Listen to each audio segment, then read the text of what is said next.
Hi, everyone. I'm here with Dr. Steve Purdom as we get ready for our upcoming workshop, Enneagram and Relationships, on July 18th at the South Point Hotel and Casino. This workshop is going to explore how personality types, instinctual subtypes influences the way that we connect and help us better understand communication and conflict, compatibility, and unconscious patterns that often shape our relationships. So, Steve, I know that relationships are the topic that seem to resonate with people the most. I thought this would be a great opportunity to explore some of these ideas a little bit deeper. So, relationships are the most important part of our lives, but they can also be one of the most challenging. Why do you think relationships seem to be so difficult, even with people that we genuinely care about? I think the thing that makes relationships so difficult, Deirdre, is that each person is extremely complicated and each person has numerous moving parts. And so when you put two individuals together who look at the world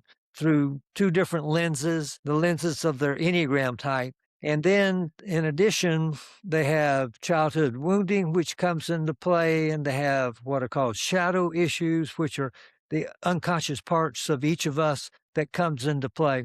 And in addition, there's another part of the Enneagram called instinctual subtypes. These are the way we view the world in relationship either to ourselves or one other person or groups of people. And if one of us views the world in what is called the self-preservation instinctual subtype, then we see the world as being about survival, food, clothing, shelter. And in addition, it is first and foremost about one person, ourselves surviving. But if our partner happens to be what's called a one-on-one type instinctual subtype, then they see the world in terms of an emotionally intense relationship with one other person. And I call the one-on-one Romeo and Juliet. Their relationship with each other was the whole world for them. And that's also pretty much true for modern day people who have a one-on-one instinctual subtype. And then the third option is what is called a social instinctual subtype. And they see that groups provide them with the best chance of being successful and surviving in the world.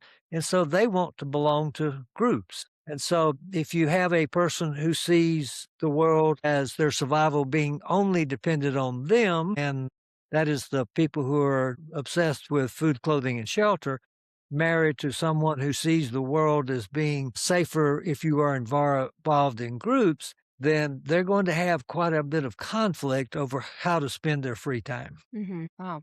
You actually touched on something that I was going to ask you next about seeing the world through their lens. Everyone has a different point of view. How does the Enneagram help us understand how two people can experience the exact same thing so differently? Well, let me explain a little bit about the Enneagram. The Enneagram is a system that's been around for, gosh, 50, 60, 70 years and has become fairly widespread in the US and especially so in Las Vegas. The system contends that there are only 9 personality types. And the thing that separates each of those types is their motivation and their fears. And so every event that we see as individuals is seen through the lens of our type and our own motivation. So for the first of these 9 types, type 1, they see the world through the lens of doing the right thing and following the rules. So if they are married to a type 7 who sees the world through the lens of enthusiasm and playfulness and fun loving and not so rule based, then the two of them are looking at two totally different environments which are in conflict with one another. Wow. And then even layering on the instinctual subtype. Yeah, so if you start out with a Enneagram type, and then you layer on instinctual subtypes, and then you layer on childhood wounding, and then you layer on the parts of each of us that are unconscious, then that's what makes relationships so complicated. I get that. It sounds complicated. So another question. I think that idea alone can really help people step back because so often in relationships, we can become focused on trying to understand the other person, when in reality, people may simply be experiencing the same situation very differently. So you mentioned that all of us bring in childhood wounding into our relationships. So, how do experiences from early life continue to shape the way that we connect with adults, often without realizing it? Yeah, you're right, is that our childhood wounding might not be obvious to us individually. And I've experienced enough decades that I can comment on how long it lasts. And I would say that childhood wounding lasts forever. Even if you become very conscious and very healthy, then you still have to be careful that it doesn't sneak up on you in your interactions with other people. I can give you some good examples. For myself, my childhood, I felt like I was unprotected by my father and that my mother was less kind than she could have been. So in relationships, I have to be careful not to overly interpret somebody else's behavior through that same lens.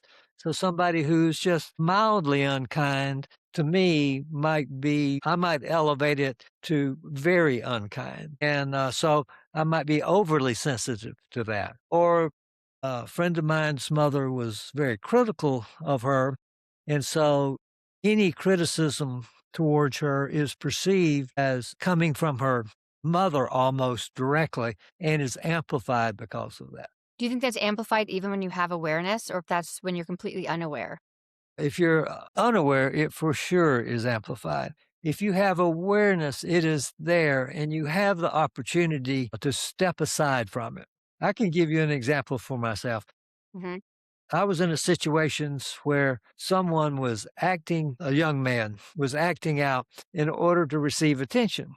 Well, I thought his behavior was inappropriate and it was mildly annoying for me. When I was a young man, I spent a lot of my time seeking attention. So this isn't quite childhood, but it's the same premise is that wounding that we have in childhood or even behavior that we had in our young adulthood that we don't particularly like can be stimulated by somebody else's behavior. Many writers use the expression that they are mirroring behavior of ours that we don't like, and that's certainly true. Oh, yeah, I agree with that.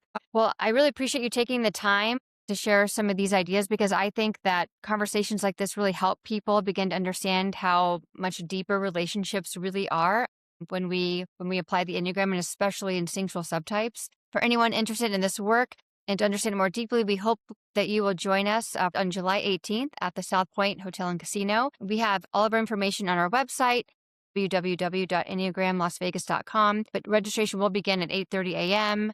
The workshop begins at 9 a.m.